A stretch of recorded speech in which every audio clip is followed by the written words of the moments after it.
Hi, welcome to Fashion File's New York Flash Ship in New York City.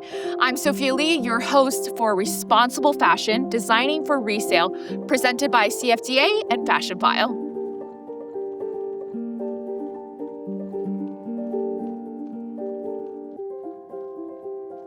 Sarah, first off, what is a secondary market?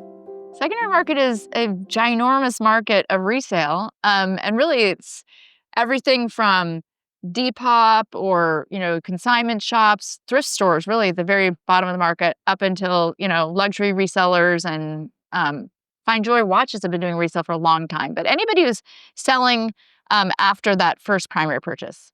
Okay, noted.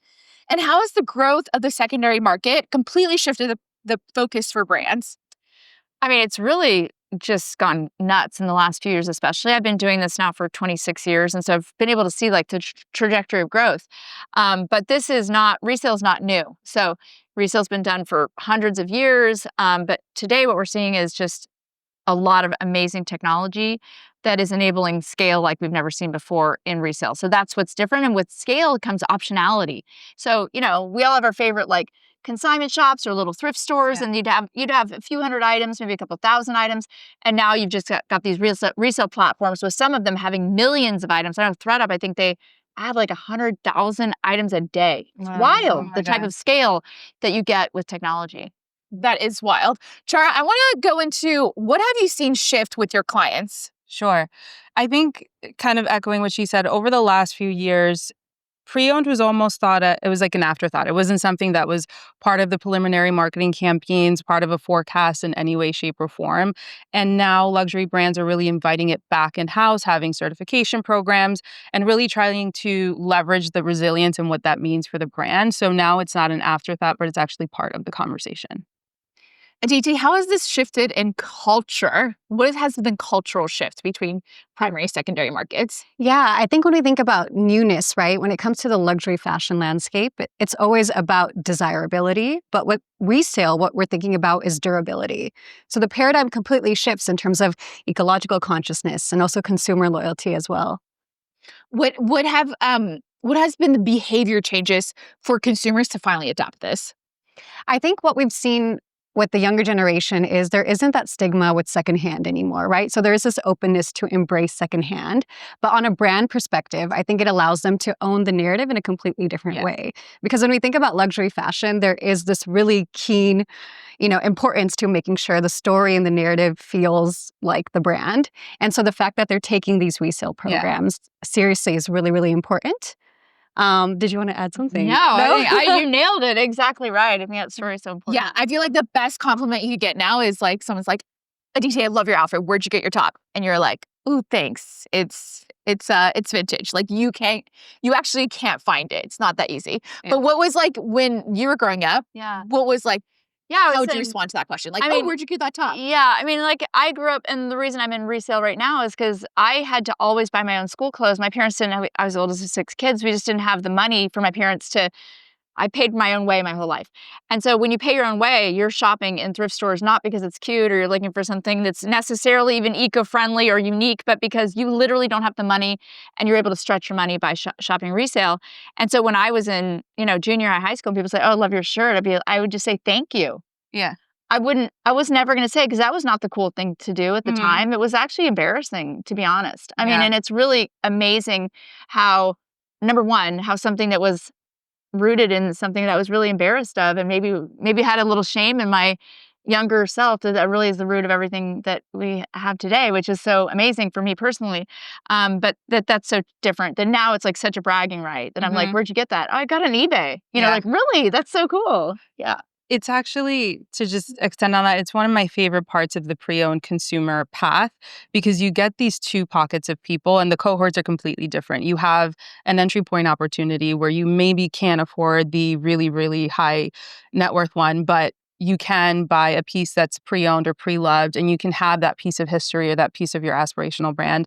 And then you have the complete opposite, where it's the really, really high, expensive price points. And it's something that's like a one of one and a part of history. And you get this complex in data where it's completely variant, completely different ecosystems. It's like the most wild narrative and when it comes to cohorts, because the luxury consumer is pretty atypical but has patterns. You can kind of understand what's going on.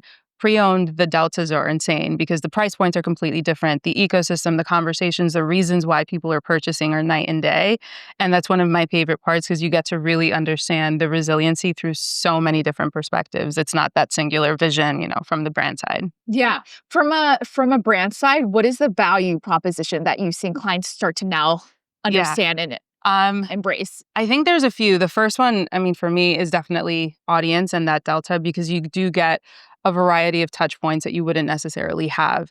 Pre-owned gives you the option to extend the conversation in a way. Like you have your upper funnel and your awareness tactics on those big branding moments, but pre-owned really lets you expand on what your existing audience pool is, which is fantastic. Fantastic. Obviously, the business component, so it's additional revenue, right? And if you do it consistently in a resilient way, it's consistent revenue that can really lift a brand perspective.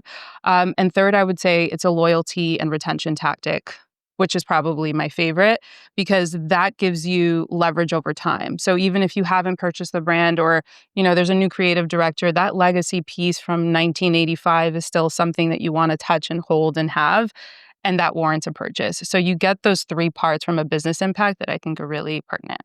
Yeah, I feel like, and that brands are finally starting to understand that, which is so exciting. Aditi, as a storyteller, how do brands stay consistent to make sure their story translates from the primary to the secondary market and make sure that it has like an emotional connection to the audience? Yeah, to your point, I think it brings up this idea that resale is almost a mirror. Like, yes, it's consumer data, but from a brand history perspective, when we're able to look at archival fashion history, we're seeing an emotional connection, as you mentioned, right? So it's an opportunity for a brand to recontextualize their design history as well, right? And we're seeing this throughout a lot of brands, I think, like Gucci Vault comes to mind, where they're bringing in vintage or archival pieces, but there's an opportunity to create a whole new editorial world around it. Or Marc Jacobs with the Stam bag, that is an archival piece, right? But they're bringing it back with this idea of, it's not about newness, but again, durability. Yeah. So I think those are moments where that loyalty goes a bit deeper and it's about intergenerational, connections as well, but also making sure that the consumer actually has a deeper understanding of where that brand has been, which is actually a really important piece of brand loyalty as well. I love the story lore because that's like what you buy into. Yeah. Sarah, what are your favorite examples of story lores with brands?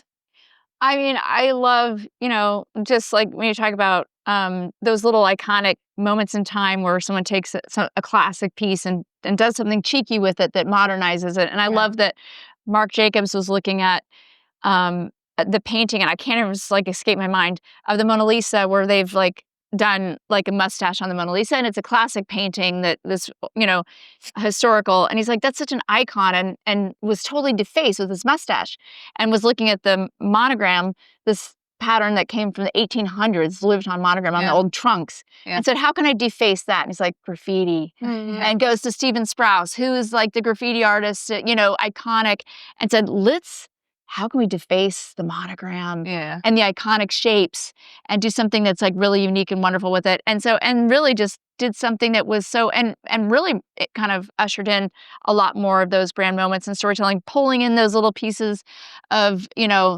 cultural history and, the stories are all intertwining and bringing something modern and better and cooler. Yeah, like art imitates life imitates art, and it's just keeps going. Circular. Yeah, I love it. Jhara, I'm curious to hear, how have your clients navigated this pathway into a secondary market when historically they never even touched it? You work with some high-end jewelry and watches brands. Yeah, the pre-owned concept isn't foreign to the luxury consumer. Obviously, pre-owned auto, there's a lot of stuff where we've seen it, but fashion and definitely fine jewelry and timepieces, we're now seeing more and more in-house. The challenges, there's a few challenges. First being the tech stack. It's how do you certify and authenticate that process when it comes to that product? Because the value proposition is based on authentic goods. So how do we control that and how do we sustain that and make sure it's scalable? Because you can't have a business that's not scalable, right? So that's number one. So it's figuring out that value proposition around how we can sustain it from a tech stack perspective. And then the conversation around it. We have all of these programs already in market, and we need to find a structure where it doesn't dilute that at all, but instead enhances it. So it's really controlling the narrative for the top programs and the campaigns and launches and all the newness, but still leaving a pocket of room that's not going to dilute and kind of overpower or oversaturate.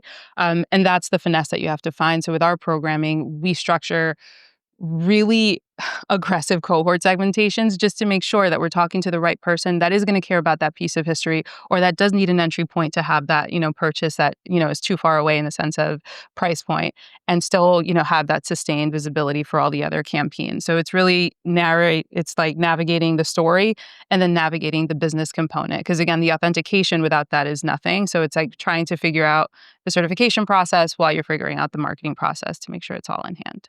Yeah, and I think that's where the technology comes in. Yeah.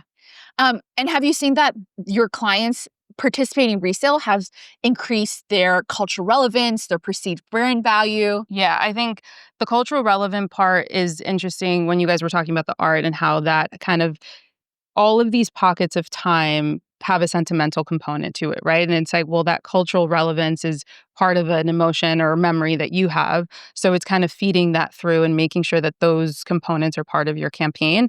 What was the second part? Sorry. I know their perceived brand value. The value. Yeah. So we always, on my side of the house, one of the big things that we do for our heritage brand is we have to check the box of resiliency. So how are we structuring resiliency with not just pre-owned, but with all of our campaigning, but with pre-owned especially, it kind of solidifies your resiliency, because if people still want to buy it 100 years from now, it's very resilient. We've done the job. So it kind of anchors that entire idea. And that's one of the pillars that we use for distribution.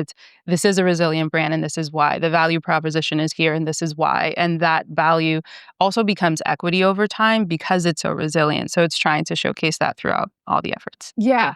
Aditi, when it's not enough to just be a luxury brand anymore, and every luxury brand is trying to get a younger consumer, a more conscious consumer, how do they stand out amidst the noise? How do they make sure, what are the biggest challenges to tap into that story and that emotional part of a consumer? Yeah, I think you hit it in the head. Younger generations aren't just buying based on brand name, right? Values are integral to that conversation. And so I think resale is one of the most potent opportunities to opt into all of that resiliency and consumer data, but also thinking of that piece of durability and sustainability, right? Because when we're thinking about durability in this conversation, materials becomes part of the conversation. Making sure we're contextualizing fashion for its true weight, not just a product that exists in this amorphous time and space, but has legacy behind it and something that can, last the test of time. And so I think a lot of sustainability storytelling that I'm seeing nowadays with fashion is about something having a life before it came to you rather than just being new. And so I think resale is a reflection of that. Yeah, it's past lives. Yeah. Everything is. Yeah, Jhara. I was just going to say one of our top performing campaigns, it's still going on, but it was exactly that. It was showing a light for the first chapter and now the second chapter that the product is having and what that evolution looks like throughout time. And we had so much residual sentiment and like engagement that we'd never really seen before, where people were actively like, this is incredible. I want to be chapter 2. I want to make sure that I'm the next holder, or like the next holder for the next generation. Like there was so much, the conversation evolved where it wasn't just about the product, but it was really ensuring that the chapter and the legacy kept going. So I've definitely seen that even just on social, like the engagement that we've had on that campaign, because it's really top of mind. People want to keep that history going. Yeah, we were talking earlier about how terminology has shifted. Instead of it being secondhand, it's second chapter. Yeah. And the more chapters, it's like the more chapters a book has, the more like emotional it has, but the more chapter this piece of object or clothing has, the more emotional it is. Aditi, what makes you check out at the end of the day? Like, what makes you be a conscious buyer and really hit the buy button, whether it's resale or otherwise? That's a really good question. I think for me, when you said checkout, I was like, mentally or in terms of, I think for me, what makes me check out is a commitment to that long term, right? So obviously where it's allowing us to zoom in on the specifics of how is it made? What are the materials? Is it going to stand the test of time? But I think for me, the storytelling piece is so integral, because I think that's where values are front and center. And I see it happening a lot with brands now is they're opting into that like design history conversation, which is really beautiful to see. And so there's this element of like actively integrating newer generations into where that fashion brand has been. But I think owning the resale market is a really good sign for me. When a brand is really like focusing on secondhand or second chapter, as you say, there shows a commitment to the product and its afterlife. And so I think that is a really big piece for me. Yeah, you're thinking long term now. Yeah. Sarah, for those brands who have not yet joined the resale market or the secondary market, what effective strategies do you have for them? I mean, honestly, it's challenging because the truth is that the luxury brands have been very hesitant to really go in. And there's lots of Why do you think that is? I mean, I have the a hard lot truth. of theories on this because the truth is, even ones that have dipped in, I love Gucci Archive, but it's very edited. It's very small. It's not scaled out. They could knock it out of the park. Gucci could knock it out of the park with a scaled out program. Every luxury brand could. And to your point, there's no car company out there that doesn't own certified pre-owned Mercedes, whatever. They don't say I'm not participating. However, in the luxury world, luxury brands, part of what's really fueling the growth of these brands and their enduring ability to maintain their value is a tight control of their supply as it relates to their demand.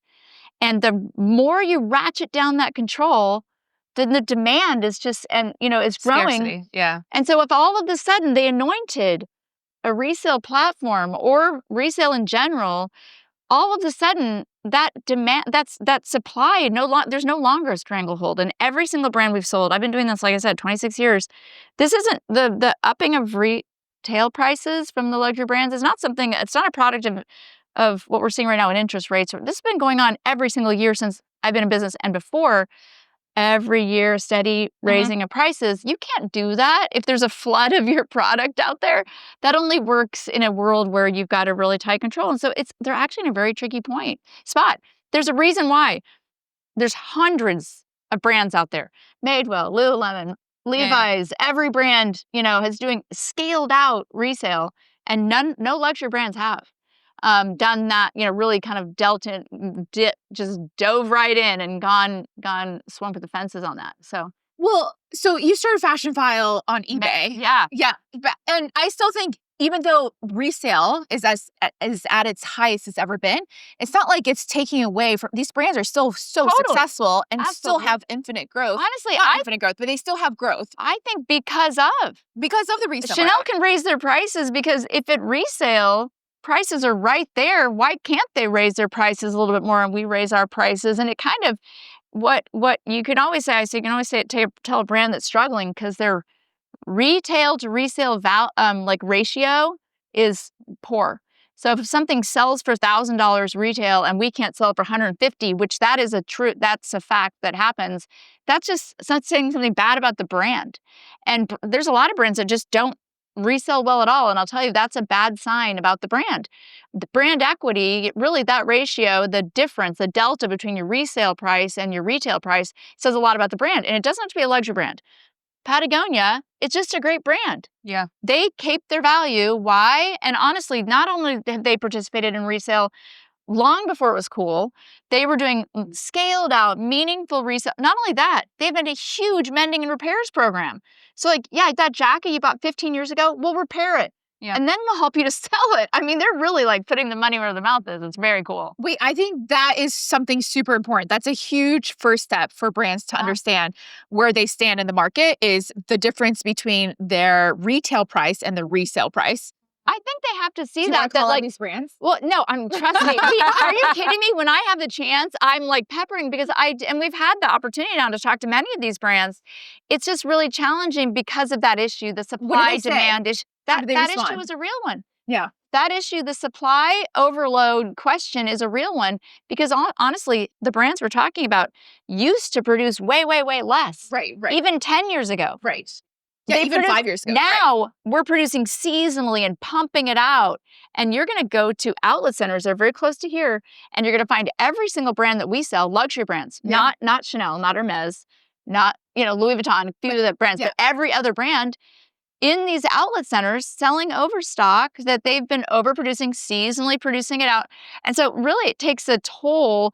And then in addition to that, if you say there's a $60 billion resale market right now in luxury alone, and then that is all of a sudden, they're anointing that this is accepted and that there's maybe trustworthy sources for these things, it just gets challenging from a from a supply standpoint, and as far as keeping those prices raised and all that. So is because in the luxury auto space, it's not like just because there's pre-owned certified. They're just not pumping up the volume. Like, So it goes back into a volume. well, because you were saying, like, thinking about being thoughtful about and keeping things for a long time. The truth is, people aren't doing that anymore. It used to be that you buy a luxury brands. Rolex and it's a heritage piece. You buy Chanel flap, you're going to give it to your granddaughter. My kids will freaking sell that, and they're going to get a Roe Margot with the Chanel, with the vintage Chanel flap. Right. There's not this thing necessarily that people are thinking about generational. They're thinking about, and definitely they're thinking, when I buy this thing, how much can I sell it for? Right. And their long term now might be a couple years, and then they're going to sell it. The closets are no longer what they used to be, and there might be a few pieces that are there for a long time, but the world is very circular and really high consumption, to the point that I've never seen before, not only in fast fashion, but across the board in retail across the board. People are producing more. And why are they producing more? Because people are buying more, than ever before. Right. So Our grandmothers had like a church dress and a work dress. Yeah. Tiny closets, because and then they mended and repaired. They darned their socks. Socks darning, even those eco-friendly of us will throw away a sock if it's got a hole in it. We didn't used to do that. Yeah. So it all boils down to overconsumption and overproduction. Yeah. And there's no way a luxury brand, if they have even 10 collections a year, It just makes it challenging to do. Obviously, Patagonia is producing a lot, and they're still got a meaningful, and from what I've heard, their resale is making money for them. Eileen Fisher is the other one who's like, she was doing resale long before it was cool too, way before this whole movement, and she's made it a meaningful revenue producing channel for her. But it's just a balance, as you're going, a luxury brand, Patagonia is not trying to raise their prices. A Chanel flap now, costs as much as an Hermes, close to the price of an Hermes Birkin. Yeah. So my final question, let's talk about lifers, items that are with you for life in your closet. I just want to know, let's start with you, Jhara. An item in your closet that's a lifer. Can it be an accessory? It could be an accessory. It could be anything. It could be something passed down from your mom. Let's combat this overproduction and overconsumption. Okay. One of my lifer pieces is actually this watch. I got it. My husband and I got matching ones when we had our first son. So this is a lifer for sure. And then there is a gold blue dial Patek that I recently bought from the 1980s. And I'm just obsessed with the heritage and the whole entire story, because the way they built things back then was very, very different. So the dial is different, the movement is different. But that's definitely a lifer. And then there's this t-shirt from like a tour that my husband brought home, but it's more just sentiment. It's a value. It's like nothing probably to anybody else, but I love it. Yeah. The attachment is subjective. So if you put emotion and value to it, then it's worthwhile. Yeah. Amazing. Aditi, a lifer in your closet? Oh my God. I have a lot of my grandma's shawls that I've inherited, and my mom's like turtlenecks from the 80s and 90s, which ripped. And I started doing like this red thread visible mending on it. And to your point, I think you hit the nail on the head when you mentioned circularity, because I don't think we could talk about resale without talking about circularity, both from brands having mending programs or take back programs like Eileen Fisher, right? Where they're collecting sweaters and making something new out of it. But that's the huge elephant in the room, that resale only has sustainability weight as a strategy if you're also thinking about circularity within that. So whether it's like our own closets and what our lifer pieces is, or on an industry level, are you actually thinking about the holistic lifespan, not just a money-making opportunity to resell? Yeah, it shouldn't just be a primary, secondary market. It should be like this ongoing market that continues.